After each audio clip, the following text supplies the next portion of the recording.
നമസ്കാരം. എൻ്റെ യാത്രകളിൽ ഞാൻ ഒരിക്കലും മറക്കാതെ കളക്ട് ചെയ്യുന്ന ഒരു ചെറിയ സുവനിയറാണ് നിങ്ങളീ കാണുന്നത്.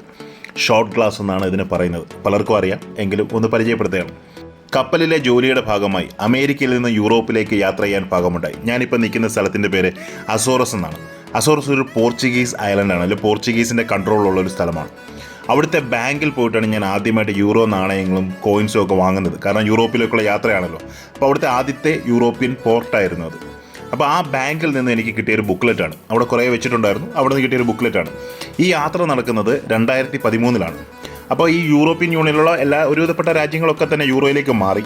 ഇപ്പോൾ യൂറോ എന്താണെന്നും എത്തരത്തിലുള്ള യൂറോകളുണ്ടെന്നും ഒക്കെ നമുക്ക് മനസ്സിലാക്കാൻ വേണ്ടി ഈ ബുക്ക്ലെറ്റ് സഹായിച്ചു.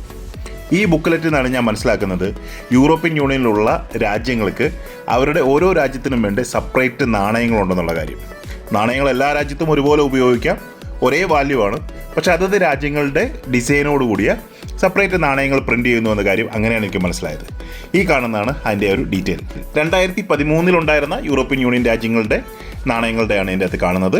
നിങ്ങൾക്ക് കാണാം, ഓരോ നാണയങ്ങൾക്കും വ്യത്യസ്തങ്ങളായിട്ടുള്ള ഡിസൈനുണ്ട്. നാണയങ്ങളുടെ വാല്യൂവും സൈസും എല്ലാം സെയിം ആണ്, പക്ഷേ അതിന് ഡിസൈനിൽ വ്യത്യാസമുണ്ട്. അപ്പോൾ ഇന്ന രാജ്യത്തിൻ്റെ ആണെന്ന് തിരിച്ചറിയാൻ വേണ്ടി അത് സഹായിക്കും. യൂറോപ്യൻ യൂണിയനിലുള്ള യൂറോ സെറ്റുകളിൽ ഏറ്റവും റയറസ്റ്റ് എന്ന് പറയുന്നത് വത്തിക്കാൻ, മൊണാക്കോ ഇങ്ങനെയൊക്കെയുള്ള രാജ്യങ്ങളുടെയാണ്. ഞാൻ ഈ ടിക്ക് ചെയ്ത് പോയിരിക്കുന്നത് അന്ന് എൻ്റെ കയ്യിൽ കിട്ടിയ യൂറോസിൻ്റെയൊക്കെ ഞാൻ മാർക്ക് ചെയ്ത് പോയതാണ്. ഇതിപ്പോൾ എൻ്റെ കയ്യിലിരിക്കുന്ന കാറ്റലോഗാണ്. അന്നത്തെ കാലത്ത് കിട്ടിയത് പിന്നീടൊക്കെ ഞാൻ മാർക്ക് ചെയ്ത് പോയി, ഇതെൻ്റെ കയ്യിലുണ്ടെന്നൊക്കെ. സാധാരണ സുവനീറുകൾ എല്ലാ സ്ഥലത്തു നിന്നും എന്തെങ്കിലുമൊക്കെ വാങ്ങും. ഈ കാണുന്നത് വത്തിക്കാനിൽ നിന്ന് വാങ്ങിച്ചതാണ്. വത്തിക്കാനിൽ എനിക്ക് ഷോർട്ട് ഗ്ലാസ് വാങ്ങിക്കാൻ പറ്റിയില്ല. എന്തോ സാഹചര്യം കൊണ്ട് എനിക്ക് ഷോർട്ട് ഗ്ലാസ് വാങ്ങിക്കാൻ പറ്റില്ല. ഞാൻ ഈ സുവനീറാണെന്ന് വാങ്ങിച്ചത്. കാരണം വത്തിക്കാനിൽ പൊതുവേ സാധനങ്ങൾക്ക് വില അല്പം കൂടുതലാണ്. വത്തിക്കാനും ഉപയോഗിക്കുന്നത് യൂറോയാണെന്ന്. ഞങ്ങൾ യാത്ര ചെയ്യുന്ന സമയത്ത് യൂറോയാണ് ഉപയോഗിക്കുന്നത്. അതിനു മുമ്പ് വത്തിക്കാൻ്റെതായിട്ടുള്ള നാണയങ്ങളുണ്ടായിരുന്നു. ഈ കാണുന്നത് നിങ്ങൾക്ക് കാണാം, മൊണാക്കോയുടെ ഒരു യൂറോ സെറ്റാണ്. കുറച്ച് റയറിറ്റി ഉള്ളതാണ്. ഫിൻലൻഡിലൂടെ യാത്ര ചെയ്തപ്പോഴാണ് ഞാനൊരു കാര്യം മനസ്സിലാക്കിയത്. ഫിൻലൻഡിൽ 1 സെൻറ്റിൻ്റെയും 2 സെൻറ്റിൻ്റെയും യൂറോ സെൻറ്റ് യൂസ് ചെയ്യുന്നില്ല. അവിടെ എല്ലാ വിലകളും അവസാനിക്കുന്നത് 5 സെൻറ്റിലോ 10 സെൻറ്റിലോ ആണ്. അപ്പോൾ 1ൻ്റെയും 2ൻ്റെയും ഉപയോഗം ഇല്ലാത്തതുകൊണ്ട് നമുക്കവിടെ സർക്കുലേഷനിൽ നിന്ന് 1 സെൻറ്റും 2 സെൻറ്റും കിട്ടില്ല. ഈ കാണുന്നതാണ് വത്തിക്കാൻ്റെ യൂറോയ്ക്ക് മുന്നേ ഉണ്ടായിരുന്ന കോയിൻ സെറ്റ്. വത്തിക്കാനിൽ ഒരുവിധപ്പെട്ട എല്ലാ ചെറിയ ചെറിയ കടകളും, വത്തിക്കാൻ അറിയാം ലോകത്തിലെ ഏറ്റവും ചെറിയ രാജ്യമാണ്, അവിടുത്തെ ചെറിയ ചെറിയ കടകളിൽ നിങ്ങൾക്ക് ഇത്തരത്തിലുള്ള സെറ്റുകൾ കിട്ടുമായിരുന്നു. ഇത് അത്യാവശ്യം നല്ല വിലയുള്ളതാണ്. ഇന്ത്യൻ കറൻസിയിൽ ഒരു 3000-3500 രൂപയൊക്കെ കൊടുക്കേണ്ടതായിട്ട് വരും. എനിക്ക് കൃത്യമായിട്ട് ഇപ്പോൾ അത് ഓർമ്മയില്ല. എങ്കിലും അത്യാവശ്യം നല്ല വിലയുണ്ട് ഇത്തരം സെറ്റുകൾ. കാരണം ഇതിൽ വലിയ നാണയം സിൽവറാണ്. നിങ്ങൾ ആ സെൻറ്ററിൽ കാണുന്ന ഒറ്റ നാണയമായിട്ടുള്ളത് സിൽവറാണ്. ബാക്കിയൊക്കെ കോപ്പർ, നിക്കലും അല്ലെങ്കിൽ മറ്റു മെറ്റൽ, അലൂമിനിയം ഒക്കെ ആയിരിക്കാം.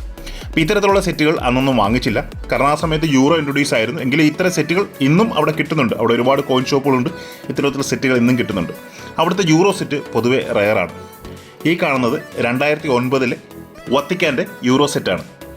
ഇതിന് അത്യാവശ്യം മാർക്കറ്റ് വാല്യൂ ഉണ്ട്. ഒരു മിനിമം ഒരു $100 കൊടുക്കാൻ നമുക്കൊരു സെറ്റ് കിട്ടില്ല. അല്ലെങ്കിൽ അവിടെയാണെങ്കിൽ ചിലപ്പോൾ €100 കൊടുക്കേണ്ടി വരും. അത്യാവശ്യം നല്ല റയറിറ്റി ഉള്ളതാണ്. കോവിഡ് സമയത്തൊക്കെ വളരെ ലിമിറ്റഡ് ആയിട്ടാണ് ഒരു യൂറോ സെറ്റ് ഇറക്കിയത്. അതിനൊക്കെ ഭയങ്കര ഡിമാൻഡാണ്.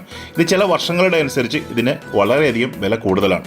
അപ്പോൾ എൻ്റെ കയ്യിൽ അങ്ങനെ ഒരു യൂറോ സെറ്റ് കിട്ടിയപ്പോൾ ഞാൻ അതോടെ ഒരു വീഡിയോയിൽ നിങ്ങളെ പരിചയപ്പെടുത്തുകയാണ്.